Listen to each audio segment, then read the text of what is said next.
ఇవాళ మిత్రులారా, ఆనాడు మనం చేసిన సాయానికి తెలంగాణ ప్రజలకు కష్టాలలో ఉన్నప్పుడు ఎండకెవరైనా వస్తే తాగడానికి మంచినీళ్ళు ఇచ్చిన గుర్తు పెట్టుకుంటాం.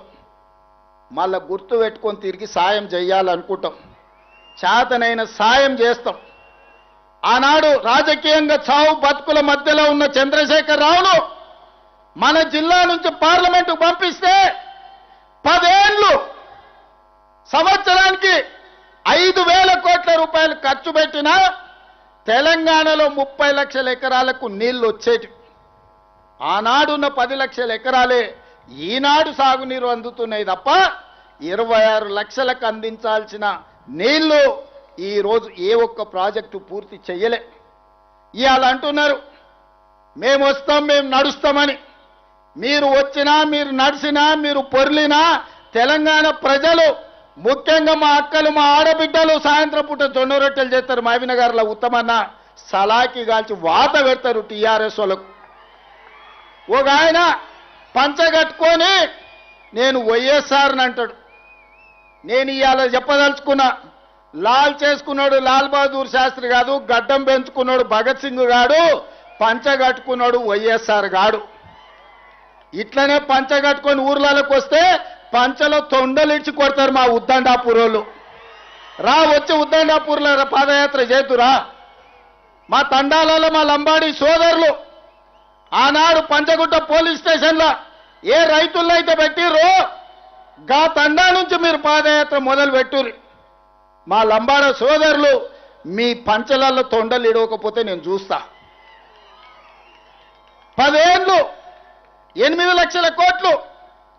మీడియా మిత్రులారా, కేవలం సాగునీటి ప్రాజెక్టులకు 1,81,000 కోట్ల రూపాయలు చంద్రశేఖరరావు ఖర్చు పెట్టిండు. గా ఉద్దండాపూర్ మునిగిపోయేటోళ్ళకి 800 కోట్లు ఇయ్యలే. వాళ్ళని పోలీస్ స్టేషన్లలో పెట్టి కొట్టించింది.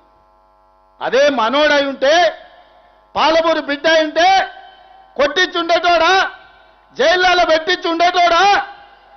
ఆడెక్కడోడో కాబట్టి, ఎవరో కాబట్టి మన మీద అభిమానం లేక, మన మీద కక్షతోని అహంకారంతో ఇవాళ మనల్ని అందరినీ కేసులలో పెట్టిరు.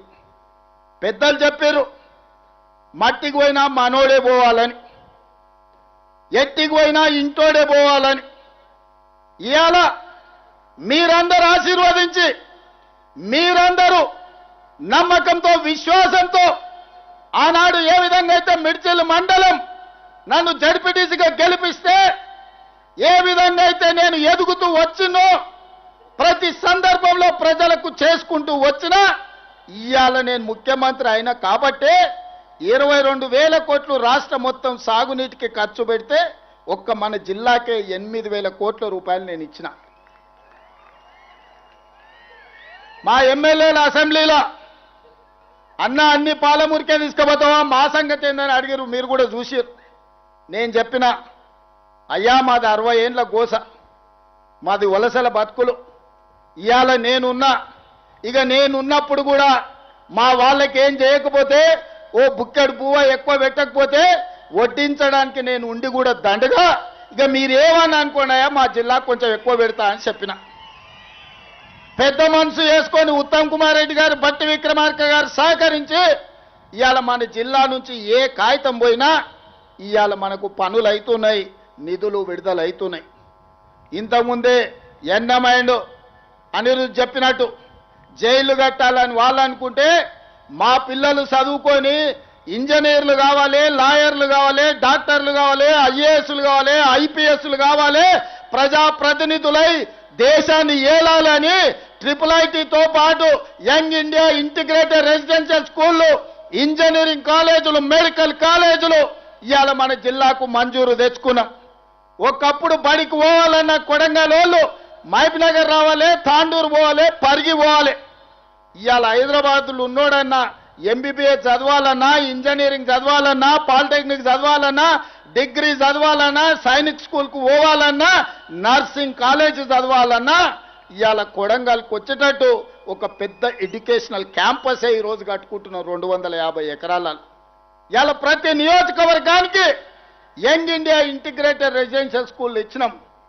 నేను ఈ వేదిక మీద నుంచి మా అక్కలకు చెప్పదలుచుకున్నా, ఇండ్లు కానీ పెన్షన్లు కానీ భూములు కానీ మన బతుకులు మార్చవు. మన పిల్లల చదువులే మన బతుకులను మారుస్తాయి. మన పిల్లలు చదువుకుంటే మనం బాగుపడతాం. మన పిల్లలు డాక్టర్లు అయితే మనం పడ్డ కష్టం మర్చిపోతాం. మన బిడ్డ ఇంజనీర్ అయితే మన జీవితంలో వెలుగులు నింపుతాడు. మన బిడ్డ ఒక ఐఏఎస్ ఒక ఐపీఎస్ అయి ఓ కలెక్టర్ ఓ ఎస్పీ అయి వస్తే మన గౌరవం పెరుగుద్ది. మన పిల్లల్ని మనం చదివించుకోవాలి. ఓ పూట తిన్నా తినకపోయినా ఇంటి ఆయన నగదు ఉంటే సాయంత్రం పోయి బెల్ట్ షాప్లో ఇచ్చొచ్చినా ఆయనను ఒంగబెట్టి 2 గుద్దులు గుద్ది అయినా ఆయన జేబులు ఉన్నది గుంజుకొని పిల్లలను చదివించుకోవాలి.